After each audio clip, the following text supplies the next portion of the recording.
और ये बहुत इंटरेस्टिंग सिनारियो है। सर्वाइवल ऑफ द फिटेस्ट का सबसे बढ़िया एग्जांपल है इस ट्रेल का। ये जामुन का पेड़ है जी, ये है आपके पीसा का, दोनों पास पास ग्रो करके फिर हुआ इनमें कंपटीशन, ये पीसा को ख़त्म कर दिया इसने इंटेंगल्ड करके। और ये जामुन बहुत स्मार्ट पेड़ है ये वाला स्पेशली।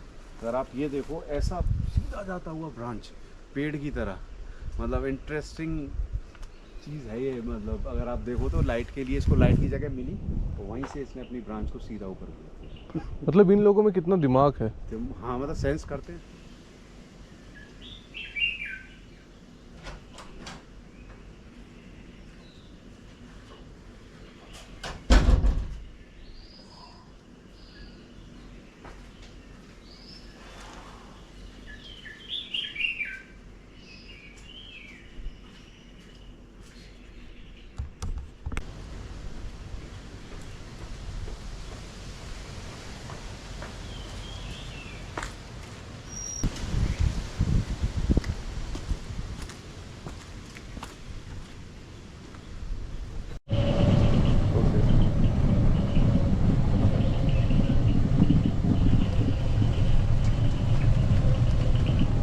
चावी अवेलेबल आहे माझ्याकडे पुढे काढायचं मी समोर. Hey, good morning guys, welcome back to my YouTube channel. It's a fresh morning. Last vlog में मैंने ये स्टार्ट में एंड कर दिया था बिकॉज मैं बहुत थक गया था ड्राइव करके और यहाँ तक पहुँच के. अभी हम हैं महाबलेश्वर में. This property is Lee meridian, one of the best property what I like in Mahabaleshwar. सबसे ज़्यादा ग्रीनरी यहाँ इस प्रॉपर्टी में है. You can see everywhere, even you can see the staircase out there. It's a zigzag form. It's a sitting area. यहाँ पे एक sitting area है बाहर, वहाँ पे रिसेप्शन है. This is a parking zone.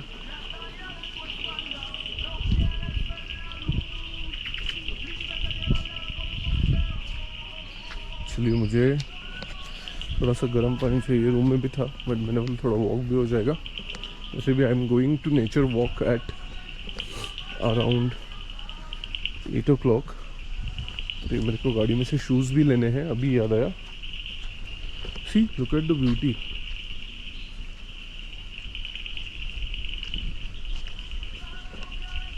ये ब्यूटी कहीं पे भी को यू कैन नॉट से ब्यूटी, बट ये जो शांत जगह है इतनी सब ग्रीनरी के बीच में, यू फील यहाँ पे आप सांस लेने के बाद आपको फील होता है कि ऑक्सीजन रियलिटी में होता क्या है. फ्रेश एयर इतना अच्छा लगता है यहाँ पे.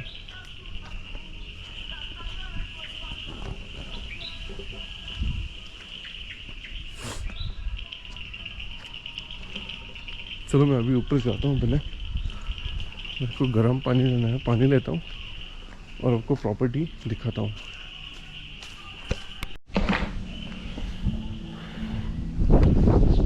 सीट हियर, एकदम ठंडी हवा चल रही है.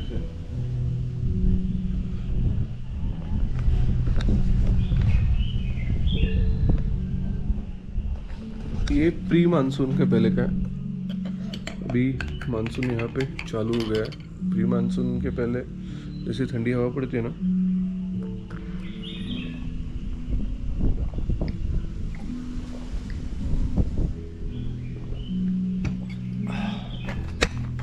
उसी ने यहाँ पे, इसके लिए इतना कोल्ड वेदर है. चलो लेट्स गो. अभी नीचे जाते हैं, आपको प्रॉपर्टी को वॉक दिखाता हूँ.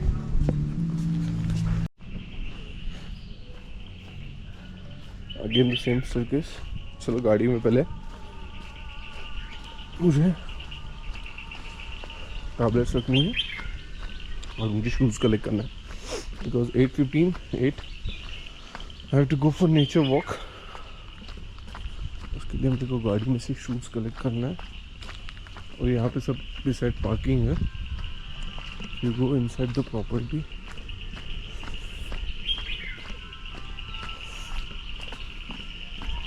अभी प्रॉपर्टी में क्या क्या है मैं आपको घूम के दिखाता हूँ. एक्चुअली मैं पहले सोच रहा था कि वॉक करके बताऊँ प्रॉपर्टी में क्या क्या है, but then I thought of कि बहुत टाइम लगेगा, बस मुझे वहाँ से वहाँ जाना पड़ेगा, देन अगेन उल्टा आना पड़ेगा। चलो कोई नहीं, करेंगे, आपको दिखाना है तो दिखाएंगे।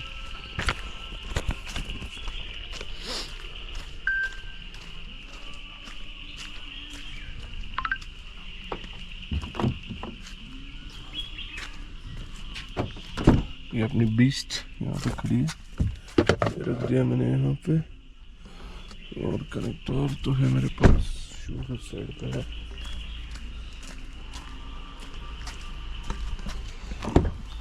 ग्रीन में, और ये गाड़ी ग्रीन एकदम ये सेक्सी दिख रही है अपनी।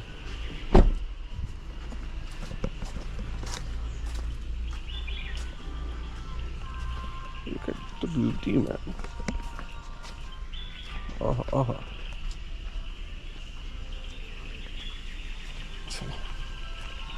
अभी बग्गी बुलाना पड़ेगा। नहीं कोई नहीं, वॉक करते करते जाएंगे।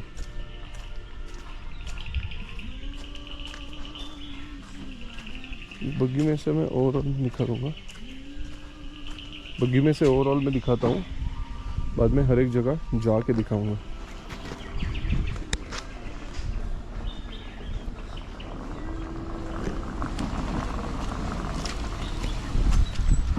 स्विमिंग पूलचे इथनं एकदा खाल्लं जाऊया फक्त फिरून तसं।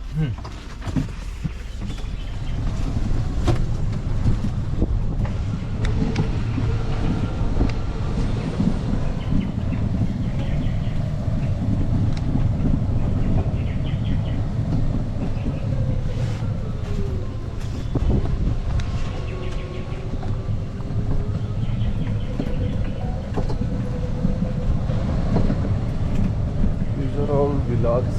Villas, not villas.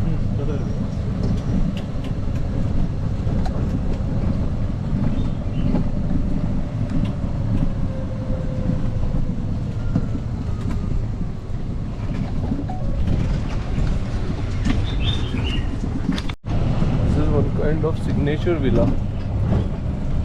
Small rooms.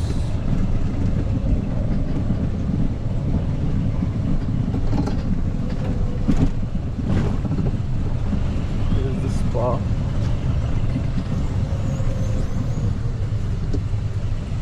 No, these are the small rooms here. And something new started slides.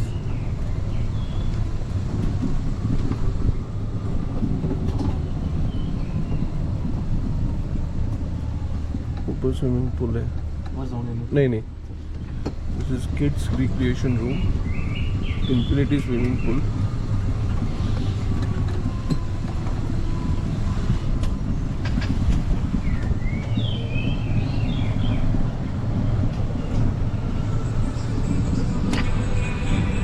This is adventure park for the kids.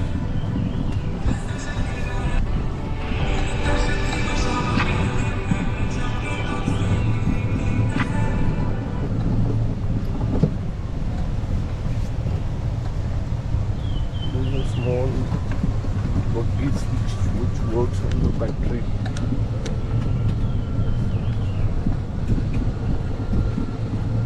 So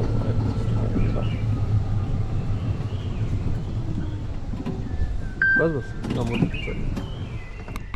These are the villas. एक विला में 4 rooms है, depending on your need. और यहाँ पे एक छोटा सा hall जैसा है यहाँ पे, because this properties goes for marriage and everything. ये पूरा 27 एकड़ का प्रॉपर्टी, उसमें खाली 7 एकड़ उन्होंने किया है अभी। चलो आई रीच्ड नाउ, अभी मैं थोड़ा रेस्ट लूँगा, विल हैव कॉफ़ी, और जब मैं इसके लिए निकलूँगा for the nature walk, I will show you how the nature walk it is. चलो गाइज, तब तक के लिए बाय बाय। गोप्रो सेट कर दिया है, all set for the nature trail. अभी जाएंगे, छोटा सा नेचर ट्रेल है वो प्रॉपर्टी में करेंगे, और ग्रुपर से आपको शूट दिखाएंगे। चलो अभी मैं डायरेक्टली नेचुरल ट्रेल की तरफ जाता हूँ and will show you the glimpse of the natural trail. Let's go. Buggy बुलाना पड़ेगा मेरे को लग रहा है। Let's go. चलो अभी मैं डायरेक्टली रिसेप्शन के नेचुरल ट्रेल के इधर पहुँचता हूँ जहाँ पे सब लोग जमा होने वाले हैं एंड देन वहाँ से हम लोग निकलेंगे। वैसे मैं qualified wildlife guide as well as outdoor instructor हूँ। राफ्टिंग मैंने लाइक 1.5 साल करीब की है, ऋषिकेश में सीखी है, फिर घर आई है। और अभी रिसेंटली मैंने डाइविंग और स्नॉर्कलिंग स्टार्ट की है टू एक्सप्लोर एक्वेटिक लाइफ। और स्टार्ट करते हैं अपन मॉस से। तो ये मॉस है, काफ़ी सारी वैरायटी है यहाँ पे मॉस की, मतलब काफ़ी तो क्या 4-5 वैरायटी तो मैंने देखी है अलग अलग तरीके की टाइप्स की। तो मॉस जो है वो आपके मॉइस्चर चाहिए इसे मॉस को, और अपने वेट से 25 टाइम्स ज़्यादा वेट को मॉइस्चर को एब्जॉर्व करके रख सकती है। मनी प्लांट के जो पैड आते हैं वो मॉस के ही आते हैं। अब अगर आप ऑब्जर्व करोगे तो मॉस एक ही डायरेक्शन में ज़्यादा ग्रो कर रही होगी फॉरेस्ट में, तो वो इंडिकेट करती है कि मॉइस्चर उस डायरेक्शन से आ रहा है।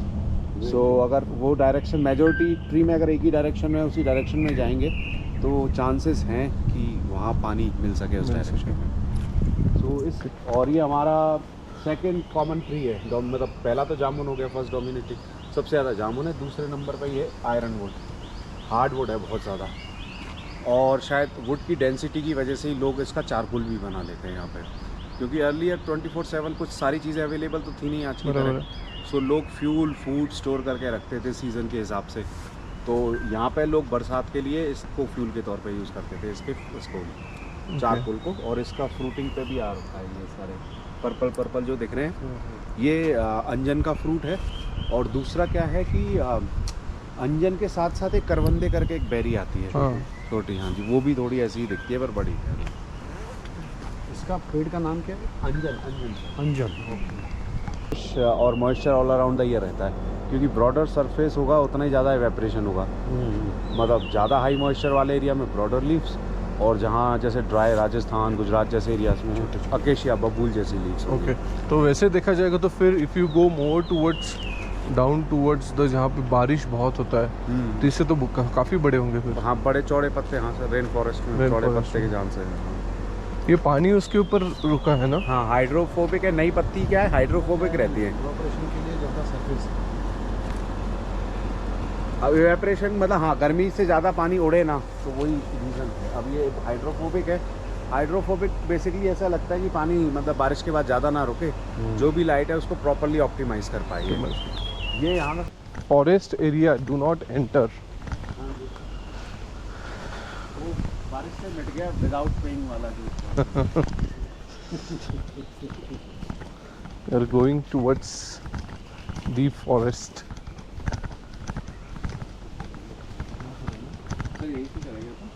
और ये जामुन का पेड़ है, ये हमारा अंजन का पेड़ जिसकी अपन बात कर रहे थे, ये तीसरा कॉमन पेड़ है। और ये अगर आप देखोगे तो बार्क इसकी डॉटेड है और पत्ते इसके फ्लावर पैटर्न है। तो ऐसे ही हम डिफरेंशिएट करते हैं पेड़ों में by bark and their leaves pattern. और आजकल एक जो जैपनीज़ टेक्निक इंडिया में भी लोग थोड़ा प्रैक्टिस कर रहे हैं, फॉरेस्ट बेथिंग शिनरिन योकू, जिसमें आप अपनी सेंसेस को कनेक्ट करते हो नेचर के साथ। और जैपनीज़ लोग स्मार्ट लोग हैं। अब उन्होंने ये चीज़ एक केमिकल रिलीज़ करते हैं पेड़, जिसको इनहेल करने के बाद अपना इम्यून बेटर होता है। दूसरा क्या है कि क्रोटिसोल हार्मोन के लेवल कम होते हैं उसको करने के बाद। तो उन्होंने बिफोर एंड आफ्टर टेस्ट किए तो लोगों में काफ़ी बेनिफिट मिला। हाँ, क्योंकि स्ट्रेस हार्मोन तो कल्प्रिट है, ये वो काफ़ी सारी मेजर प्रॉब्लम्स का कॉज है ये, कहीं ना कहीं बहुत सारी चीज़ों से जुड़ा हुआ है, इनडायरेक्ट। तो उस प्रैक्टिस में बेसिकली क्या है, मिनिमल होके शांत होके, जैसे ये डॉटेड बाग है इसको फील करना है इसके पास जाके से। और फिर अलग अलग स्मेल, जैसे अपन ने जामुन की पत्ती की स्मेल ली, अलग अलग लाइट शेप कलर्स को ऑब्जर्व करना, और फिर उसमें एक शांत बैठ के थोड़ी आवाज़ें सुनना। तो इस तरीके की प्रैक्टिस है वो, तो जो कि लोगों को रियली हेल्प करती है। इवन डॉक्टर्स क्या बोलते हैं आपको, कोई जैसे मतलब कुछ प्रॉब्लम्स में उनको लोगों को सजेस्ट भी करते हैं वो प्रैक्टिस करने के लिए।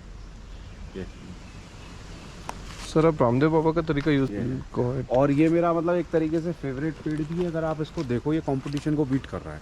ओके, कैसे क्या? ये ऐसे है कि ये मिक्स्ड फॉरेस्ट है। मिक्स्ड में क्या है कि अलग अलग बैकग्राउंड के ट्रीज़ हैं। अच्छा कुछ स्ट्रेट सीधे ग्रो करके ऊपर फैलते हैं, बराबर है। कुछ बेचारे नीचे लाइट के स्ट्रगल करते टेढ़े मेढ़े हो जाते हैं। तो यहाँ आप देखोगे मिक्स डेंस फॉरेस्ट में पेड़ टेढ़े मेढ़े ज़्यादा होंगे, बराबर है। और सिंगल स्पीशीज पाइन टीक साल देखा होगा अगर आपने, तो वो सीधे सीधे जाते हैं। तो ये लंबे लंबे जो पतले पतले दिख रहे हैं ना वहाँ भी, हाँ। ये सारे पीसा के पेड़ हैं। पीसा में विशेषता ये है कि ज़्यादातर केसेस में ये सीधे निकलता है पहले, ओके, और फिर जाके ऊपर पैराशूट की तरह ये खुलता है। ये खुलता है। तो इस वजह से मैं कह सकता हूँ कि ये मतलब इस हिसाब से यानी काफ़ी ये ऑप्टिमाइज इसका है। नीचे वाला ऐसा कट वगैरह नहीं किया, कैसे? इसका ब्रांचेस कट करके इसको नहीं सीधे नहीं grow नहीं नेचुरली ये पहले बल्ली बल्ली बोलते हैं जो अपन के देहात में सीधे जो लकड़ी होती पहले है, वो खुद का बेस बना लेता है अपने हिसाब से, फिर वो ग्रो करना ग्रो चालू करना करता है, फिर ग्रो करना शुरू करता है। पतला रहेगा और सीधे सीधे सीधे जाता है, बट रहेगा, स्ट्रेंथ ज्यादा रहेगा। ज़्यादा रहेगा, और ऊपर जाके फिर फैलेगा, फिर ग्रो कर, फिर ये चौड़ा भी सेम है, हाँ ये भी सेम सर। ये नीचे से ऊपर तक हाँ। इफ यू सी इट, वो ऊपर तक वैसे का वैसे ऊपर जाके वो दो में डिवाइड हुआ है। दो में डिवाइड हुआ है, यहाँ से सीधा गया है ये, ओके, यहाँ से जाना है, यहाँ से जाना है। यहाँ से जाना है। यहाँ पे सांप भी कुछ होता है। सांप होते हैं सर।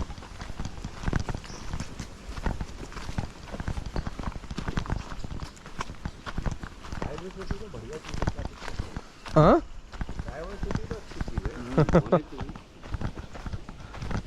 तो ये काफ़ी आपको ड्राई लीव्स पड़ी दिख रही होंगी, कुछ यूज़ आपको पता है इनका क्या हो सकता है इकोसिस्टम में? इकोसिस्टम। जी जी फर्टिलाइजर्स। हाँ सर, फॉरेस्ट में एक बहुत इंपॉर्टेंट लेयर है जिसे हम ह्यूमस बोलते हैं। अगर वो नहीं होगी तो सीड जर्मिनेट होने के बाद प्लांट नहीं बन पाएगा। जहाँ डिफॉरेस्टेशन हो जाता है वो लेयर इरोजन की वजह से चले जाती है, फिर वहाँ फॉरेस्ट रीग्रो करना बिना उसको ह्यूमस को मट्टी के बनाए, कुछ नहीं। हाँ फिर वो ग्रो नहीं कर ग्रो पाते। नहीं कर पाते। फिर एक प्रोसेस है जिससे वो ह्यूमस लेयर आती है, फिर उसके बाद हम फॉरेस्ट ग्रो कर पाते हैं सर। लॉन्ग प्रोसेस है वो, तो उसको मेंटेन रखती है, मॉइस्चर को रिटेन करके रखती है ये। और लीव्स को जैसे ही अपन जो कॉन्सेप्ट है ना साफ़ सफाई का, वो मतलब ज़्यादा सही है नहीं। लीव्स जैसे पड़ी है वैसे ही रहने देने में ही भलाई है। भलाई है। It will help the ground also ना। हाँ सब चीज़ में सब रिटेन द मॉइस्चर रिटेन करके रख रही है, ह्यूमस बनाए रख रही है।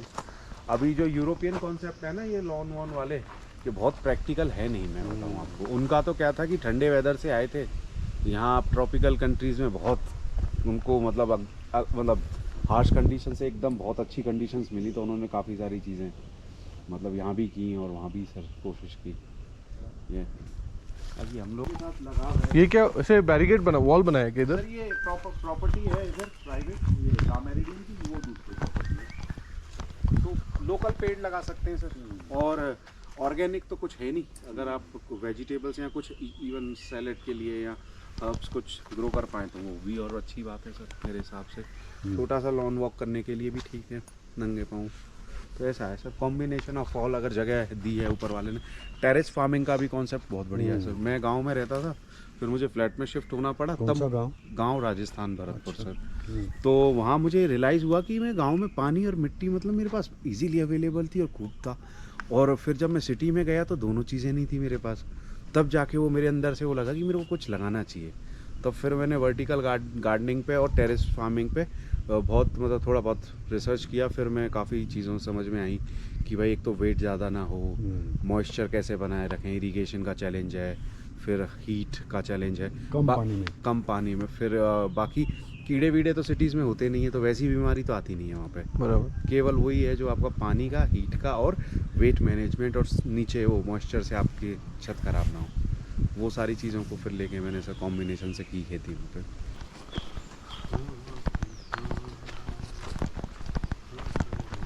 यहाँ पे बैठ के योगा प्राणायाम करने का मज़ा ही कुछ अलग है। हाँ जी, योगा तो बहुत बढ़िया चीज़ है वैसे, प्रैक्टिस हो जाए तो सुबह शांति में भी करें। अभी मैं आपको एक चीज़ बताऊँ, अभी भी लो फ्रीक्वेंसी साउंड हैं यहाँ पे, जो बिल्कुल कंप्लीट पीस जो है ना वो डीप फॉरेस्ट में है यहाँ। अभी भी क्या है, मशीनरी वगैरह चल रही है ना, वो लो फ्रीक्वेंसी साउंड है। सो आपने कभी डीप फॉरेस्ट ऐसे देखा है? हाँ, मैं तो वैसे खुद भी एक्सप्लोर करता रहता हूँ। मेरे यहाँ मैक्सिमम एक दिन में ऊपर नीचे वाले टेरेन में 28 किलोमीटर वॉक हुआ है। मतलब अपने इसमें पानी तो यहाँ जंगल में मिल जाता है, फिर भी एक बोतल 1-2 लीटर पानी रखा और फिर चल दिए। अब बढ़िया है, मतलब कभी बबल में नहीं रखा, उल्टी सीधी चीज़ें खाते पीते रहे आदि, मतलब देहातियों की तरह, तो कोई दिक्कत नहीं आती। स्ट्रीम में से पानी पी लेते हैं, टमी वमी कुछ अपसेट नहीं होती, सब सेट हो जाता है की वजह से। और ट्रीज़ की एज तो पता ही होगा आपको, कैसे अपन अंदाज़ा लगा सकते हैं। तो बेसिकली क्या है कि हर साल पेड़ एक अपने चारों तरफ एक लेयर बनाता है, और मेन ट्रंक को काटने के बाद उसमें देखेंगे तो रिंग्स होते हैं। रिंग्स दिखते हैं, एवरी ईयर एक रिंग वो उसी लेयर को एज पता डिसाइड करने के decide लिए। करता है। और उसमें भी क्या है कि ये भी पता चल सकता है कि कितने साल पहले कैसा वेदर रहा होगा। Broader rings favourable condition, thinner ring मतलब हार्श कंडीशंस रही होंगी। तो मेहता सर आपका तो ओरिजिन गुजरात होगा अगर मैं गलत ना हूँ यस तो, यस हाँ ना? यस। मेहता जैन जैन श्वेतांबर। जैन श्वेतांबर, हाँ जी। हमारे गुजरात में ईडर वड़ा लिया था। अच्छा, और मेहता शायद, और लोग तभी उठते हैं जब अपने कल्चर से जुड़े होते हैं। कल्चर पर से ब्रिटिशर्स ने बदमाशी ये की, हमारे दिमाग में ये फीड कर दिया माइंड में कि तुम लोग इन्फीरियर हो, तुम्हारा कल्चर इन्फीरियर है। वो चीज़ मतलब उन्होंने साइकोलॉजिकली बहुत बुरे तरीके से, अब ये बोलते हैं इंटरमिटेंट फास्टिंग करेंगे। यानी कि हम तो गांव में 12:30 बजे खाना मिलता था हमारा, और हम तो डालते ही नहीं थे ज़बरदस्ती जब तक बॉडी मांगती नहीं थी। और ये इनका कॉन्सेप्ट है कि सेट अराउंड 9 o'clock ब्रेकफास्ट करना है, और ये है वो है, वो ज़रूरत ही नहीं है उस टाइम पे। और ऑटोफेजी पे तो एक नोबेल प्राइज़ भी मिला है जापानीज साइंटिस्ट को, फास्टिंग के बेनिफिट्स। अगर आप वैसे देखोगे तो जैन में भी वही है वही कि सुबह 12 बजे तक खाओ, उसके बाद 6 बजे खाओ, उसके बाद पानी ही पीना है। पानी पीना है। और पानी जब बहता है तब यहाँ पे देखने को मज़ा आता होगा। हाँ, पानी बहुत बढ़िया, मतलब स्ट्रीम पूरी ग्रीन हो जाती है, पूरी मॉस, आपको मॉस, एल्गी, फर्न्स ऐसे निकल जाएंगी इसके। 1 महीना जैसे बारिश हुई, पानी चालू हुआ, मॉइस्चर से वो बड़े ग्रो होने लग जाएंगे। ये एक आइडियल जगह है फोटो के लिए।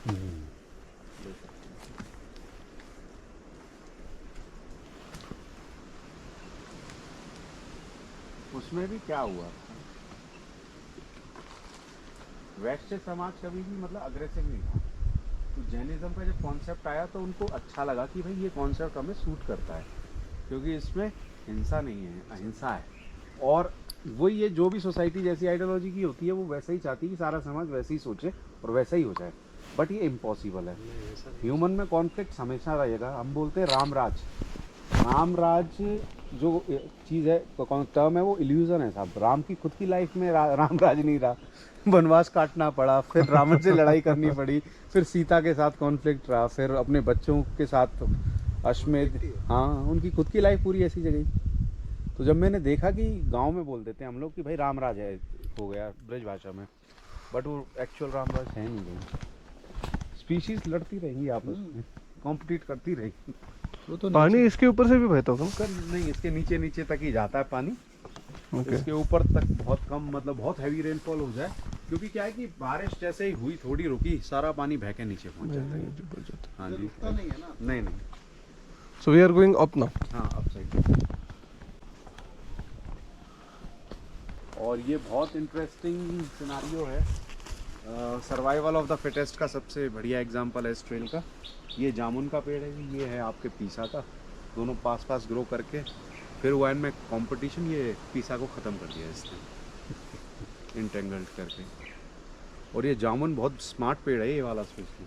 अगर आप ये देखो, ऐसा सीधा जाता हुआ ब्रांच पेड़ की तरह, मतलब इंटरेस्टिंग चीज़ है ये। मतलब अगर आप देखो तो लाइट के लिए इसको लाइट की जगह मिली, तो वहीं से इसने अपनी ब्रांच को सीधा ऊपर किया। मतलब इन लोगों में कितना दिमाग है। हाँ, मतलब सेंस करते हैं सब, करते हैं। हाँ, जगह मिली वहीं उसने तो इन लोगों में भी कंपटीशन चल रहा है। अब नहीं, देखो कंपटीशन, देखो कंपटीशन बिना लाइफ है ही नहीं स्पीशीज की। ये तो इल्यूजन है। हम जो रामराज का मैंने इसीलिए पहले बात की कि अपन सोचते हैं ना कि शांति से रहेंगे, ये रहेंगे। अगर आप ऐसा सोचते हो तो गलत हो, तो खत्म हो जाएगा। ये वाला खत्म हो गया ना, उसके चक्कर में ये वाला खत्म हो गया। अब जो स्ट्रांग है वो, अब देखो, अब जो मतलब थे अग्रेसिव थे, फिजिकली स्ट्रांग थे, ज़्यादा प्रोटीन कंज्यूमर थे, उन्होंने ही सबसे ज़्यादा स्प्रेड किए हुए। अब ये है हमारा रेटल पॉट का प्लांट। ये फेब मार्च में येलो फ्लावरिंग पे आएगा, बटरफ्लाइज बहुत अट्रैक्ट करता है। और फिर पॉड आएंगे जो रेटलिंग साउंड करेंगे इसके, तो ब्रिटिशर्स ने इसका नाम रेटल पॉड ही रख दिया। ये वही सेम बेरी जो अपन ने देखी थी, वाइल्ड बेरी। हाँ, ये पूरी ग्रो नहीं कर पाई, बट ये अमूल की। ओके। ये एक इन्वेसिव प्लांट है साहब, फैलता जा रहा है। और स्पेशली जो ग्रासलैंड है ओपन एरियाज में फैल रहा है, डीप फॉरेस्ट में नहीं ग्रो कर पा रहा है। ओके। तो इससे क्या है कि जो हैबिटाट जैसे ग्रासलैंड ब्राउन हेयर है खरगोश का, तो वो ख़त्म होता जा रहा है। गुड आफ्टरनून हो गया है, 3:30-4 बज गए। क्लाइमेट एकदम अच्छा हो गया है। अभी हाइटी के लिए निकलेंगे और वहाँ पे आई थिंक सो कोई तो राजस्थानी ट्रेडिशनल म्यूज़िक या डांस प्ले हो रहा है, उसको देखेंगे। फिलहाल आज के ब्लॉग के लिए इतना ही रखेंगे। आज हमने क्या क्या किया ये आप कल व्लॉग में देखोगे और उसके बाद परसों के व्लॉग में आप इसका कंटिन्यूशन में देखेंगे। इसको हम सीरीज़ बना रहे, 3 व्लॉग्स में आएगा। अगर चैनल पे नए हो तो चैनल को सब्सक्राइब कीजिए, शेयर कीजिए, लाइक कीजिए। Keep smiling.